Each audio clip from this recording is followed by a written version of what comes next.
चली बादलों के पार होके डोर पे सवार, चली रे चली पतंग मेरी चली रे, सारी दुनिया ये देख देख जली रे। नमस्कार, मैं हूं आपके साथ प्रियंका राय। मकर संक्रांति के त्योहार पर देश भर में पतंगबाजी और पतंग महोत्सव शुरू हो चुका है। बाजार में रंग बिरंगी तस्वीरें भी सामने आ रही हैं। पतंगबाजी हो और उस पर राजनीति का रंग न चढ़े, भला ऐसा कैसे हो सकता है, वो भी तब जब चुनावी साल चल रहा हो। रंग और भी हैं, सब दिखाएंगे, बने रहिए हमारे साथ।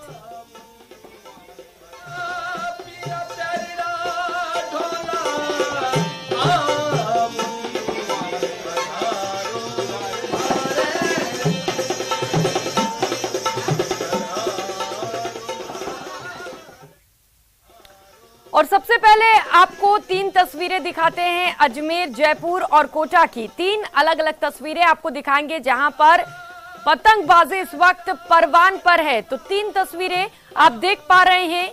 ये काटा वो काटा का शोर हर जगह सुनाई दे रहा है। जोश के साथ पतंगबाजी का लोग मजा लेते हुए नजर आ रहे हैं। मकर संक्रांति का त्योहार मनाया जा रहा है, पेंच से पेंच लड़ाया जा रहा है।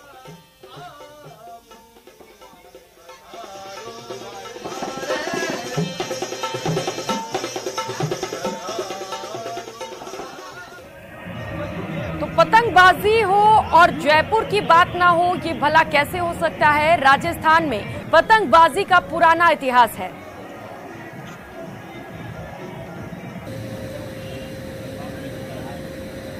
तो तीन अलग अलग तस्वीरें आप देख पा रहे हैं। पतंगबाजी को लेकर किस तरीके से खासा जोश लोगों में है, ये आप देख सकते हैं। और जयपुर की बात करें तो पतंगबाजी में जयपुर का पुराना इतिहास है। 150 साल पहले यहां पतंगबाजी शुरू हुई थी और तब से अब तक पिंक सिटी में पतंगबाजी परवान चढ़ रहा है।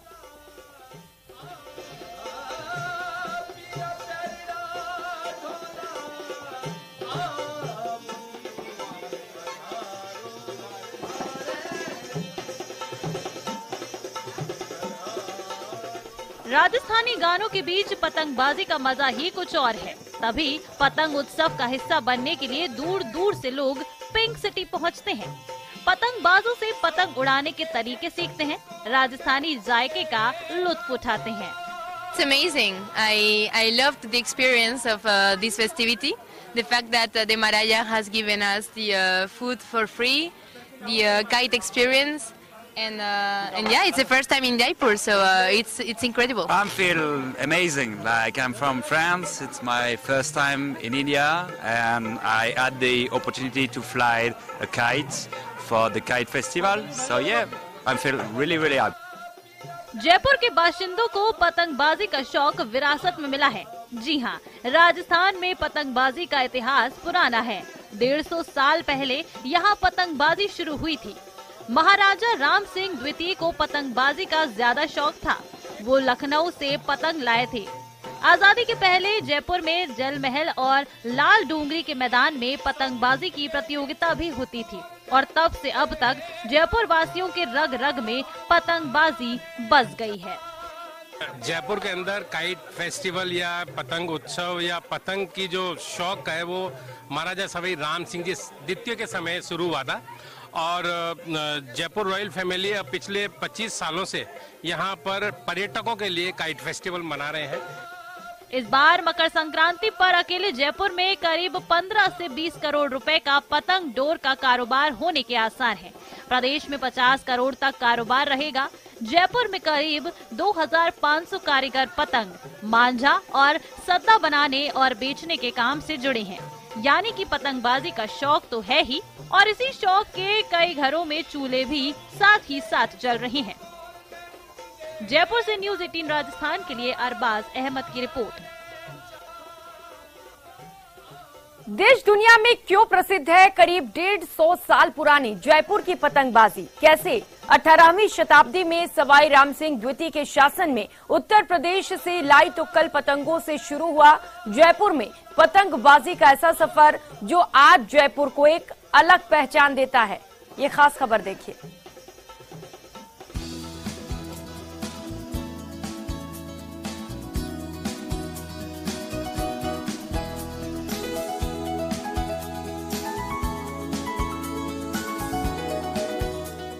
मकर संक्रांति पर होने वाली पतंगबाजी के लिए गुलाबी नगरी जयपुर देश दुनिया में विख्यात है।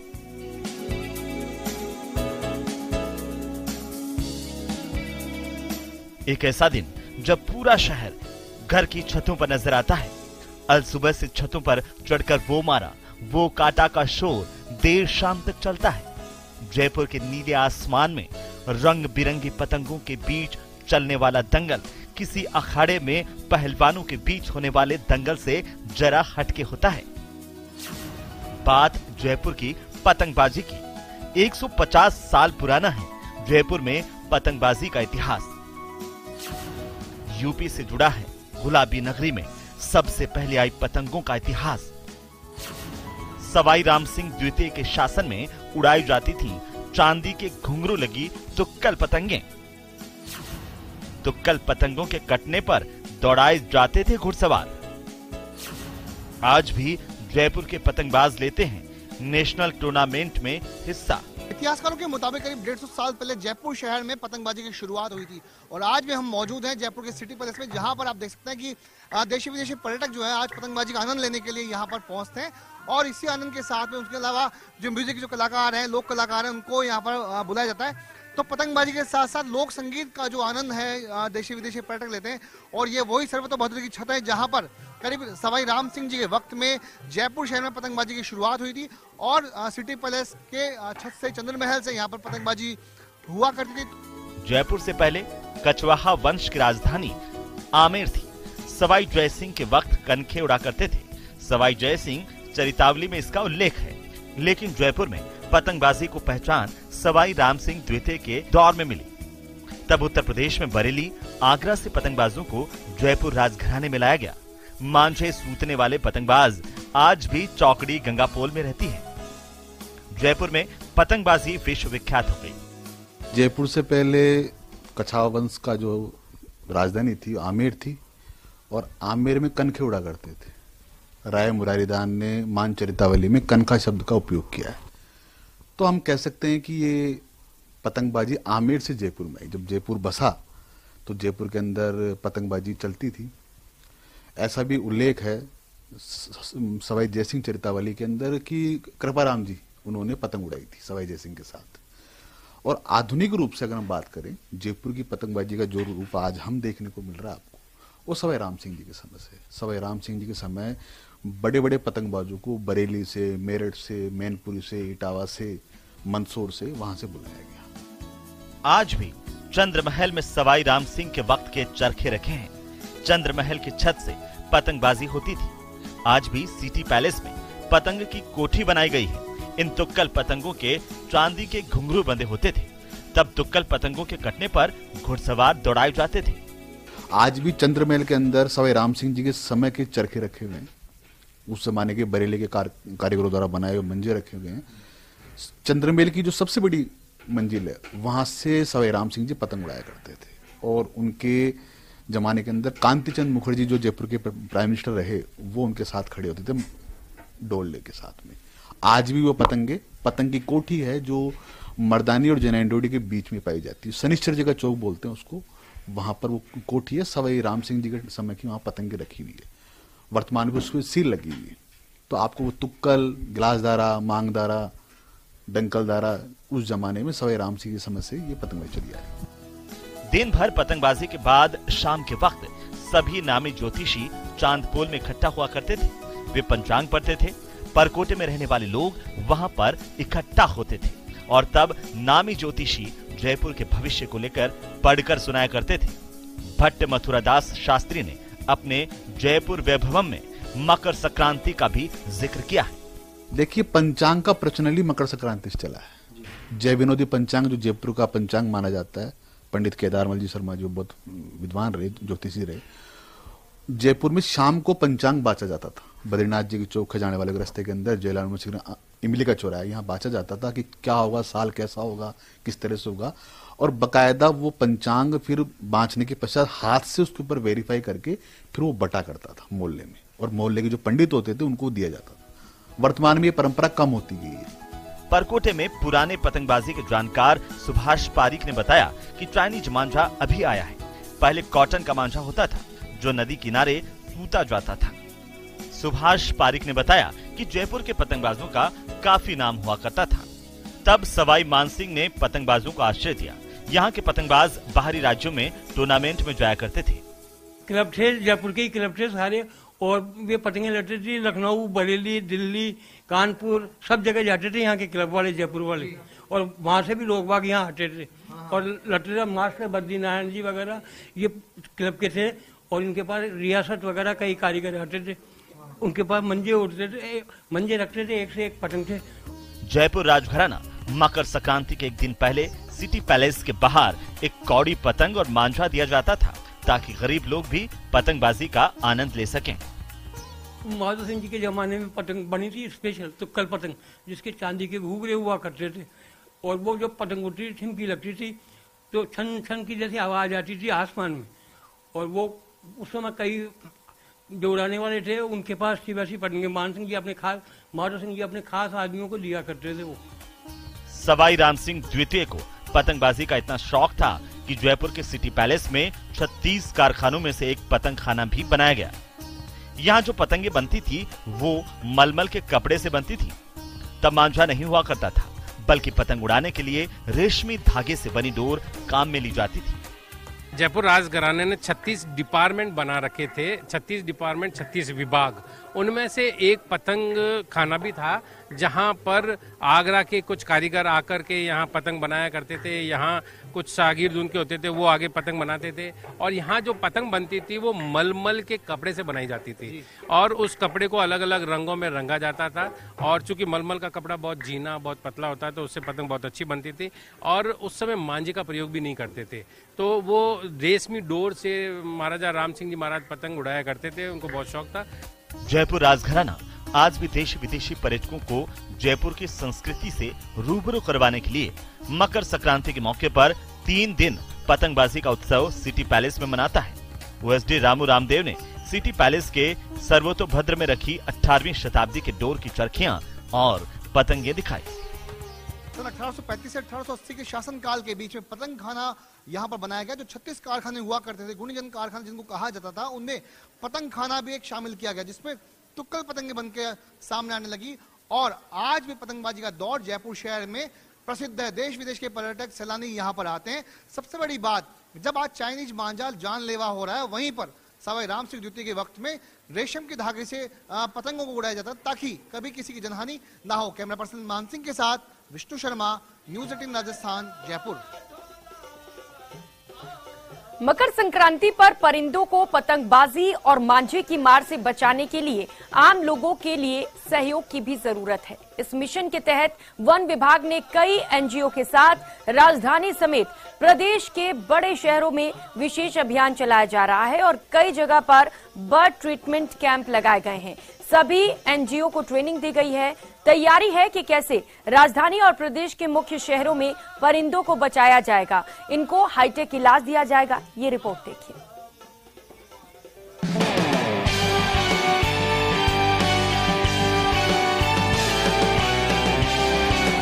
परिंदों को मांझे की मार से बचाना होगा।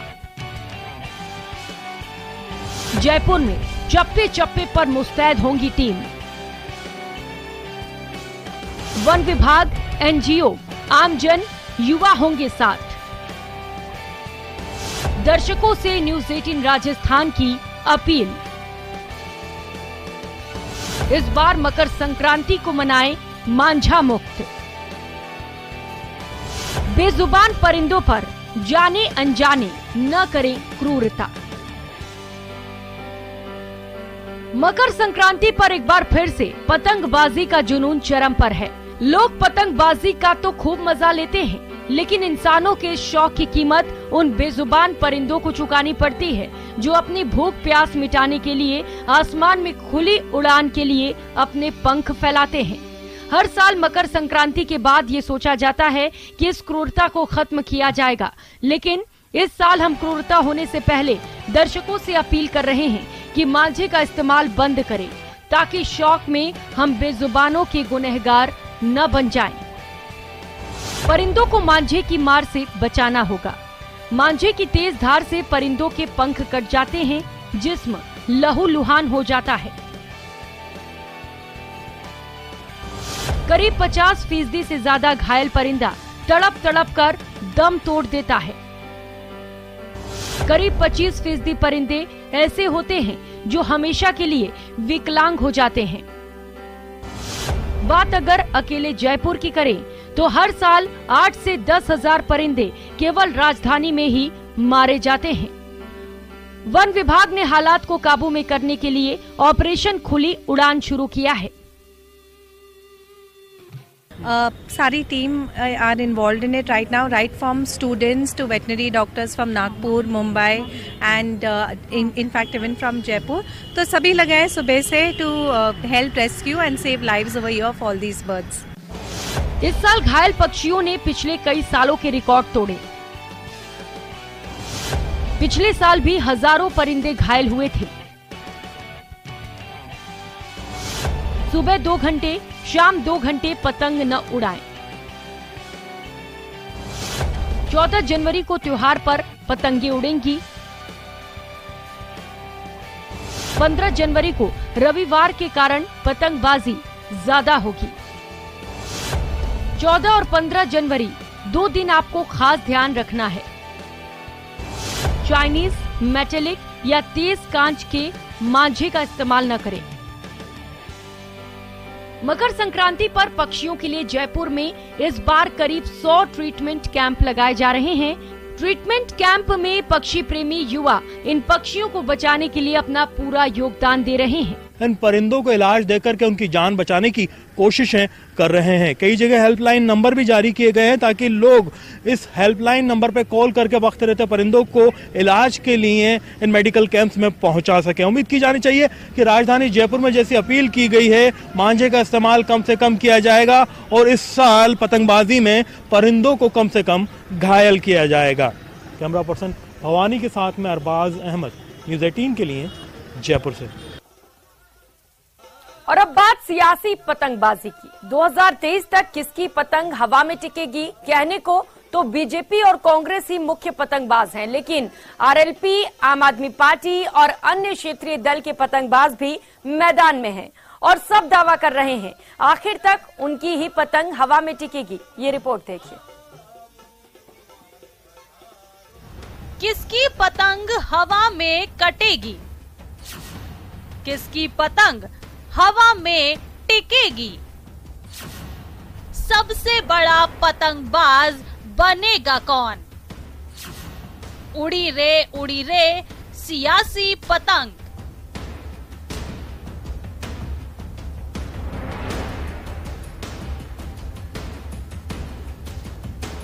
साल चुनावी है, संक्रांति है तो सियासी पतंगबाजी भी है। पतंग तैयार है और मैदान में मुख्य रूप से कांग्रेस और बीजेपी दो बड़े पतंगबाज हैं जो हर 5 साल में एक दूसरे की पतंग काट ही देते हैं। ऐसे में पिछले 4 साल से जिस कांग्रेस की पतंग सत्ता के आसमान में लहरा रही है, उसे काटने का दावा इस बार बीजेपी का है। नेता प्रतिपक्ष गुलाब चंद कटारिया का कहना है कि इस बार कांग्रेस की पतंग परवान नहीं चढ़ेगी। मेरे हिसाब से तो इनके द्वारा तो अब पतंग नहीं चढ़ सकती, ये तो मैं गारंटी से कह सकता हूँ। लोकतंत्र की मेरे अनुभव के आधार पर कह सकता हूँ कि इनमें वोट कैप्चरिंग पावर नहीं है, जोड़ तोड़ का पावर है। किसको अपने साथ लगाए रखना, किसे गुड़ देना, किसको कहाँ चिपकाना, ये तो कला जरूर आ सकती है, पर वोट कैप्चरिंग ताकत इनकी नहीं है। जब 156 आए थे ये 98 में, तो बाद में ये खाली 56 रह गए थे। बीजेपी के इस दावे पर कांग्रेस ने पलटवार किया है। कांग्रेस का कहना है बीजेपी के मांझे में 10 से 15 गांठें पड़ी हुई हैं। गांठ लगा हुआ है, मांझा कभी किसी की पतंग नहीं काट सकता है। उनकी खुद की तो जोड़ लो, पहले गांठें पड़ी हुई हैं, 10-15 गांठें पड़ गई उनके मांझे में। वो और जिसके गांठ पड़ जाती है ना मांझे में, वो कभी भी पतंग दूसरे की पतंग नहीं काट सकता, उसकी खुद की कटती है। सुना आपने कि गांठ देने के बाद में ऊपर जब चली जाती है तो इनके 8-10 गांठें हैं। ओम बिरला जी के लिए किस प्रकार के शब्दों का प्रयोग गजेंद्र सिंह जी ने किया, आप देख सकते हैं।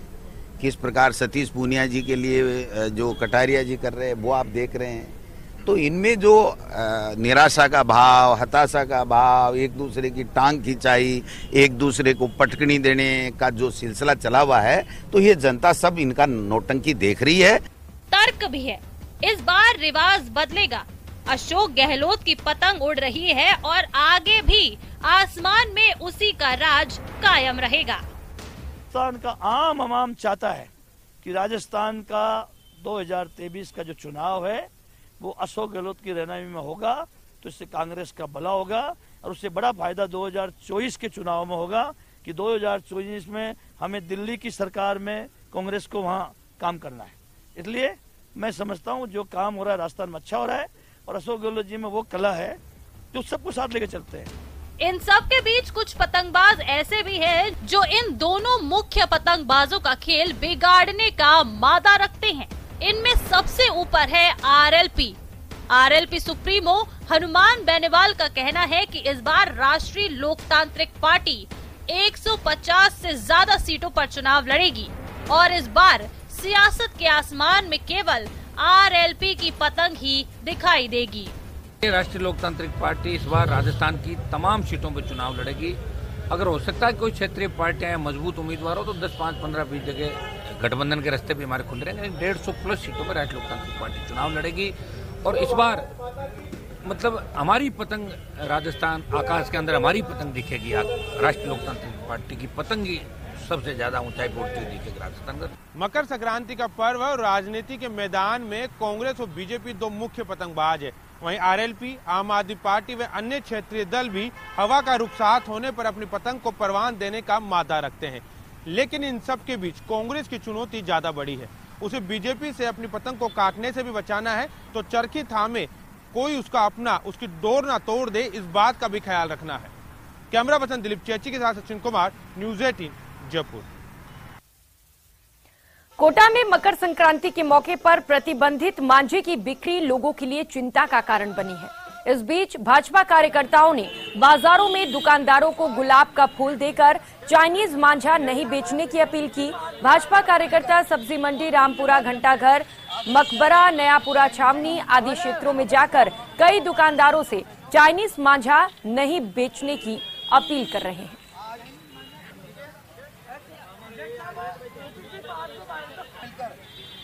पदाधिकारियों ने पतंग बेचने वाले दुकानदारों को बुलाकर उन्हें गुलाब देकर एक पत्र देकर उनसे आग्रह किया है चाइनीज मांझा बिल्कुल न बेचे।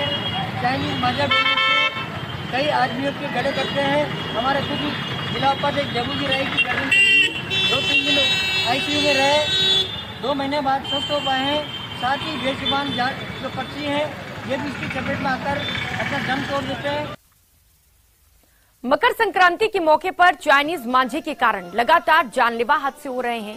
सज्जनगढ़ के डुंगरा में शुक्रवार को बाइक सवार युवक की गर्दन चाइनीज मांझे की चपेट में आने से कट गई।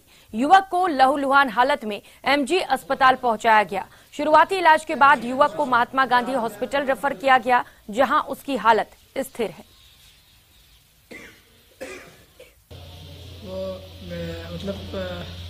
मैं तो बाइक पे जा रहा था तो पतंग से वो धागा कट गया, धागा गया और बाइक से वो जा रहे थे।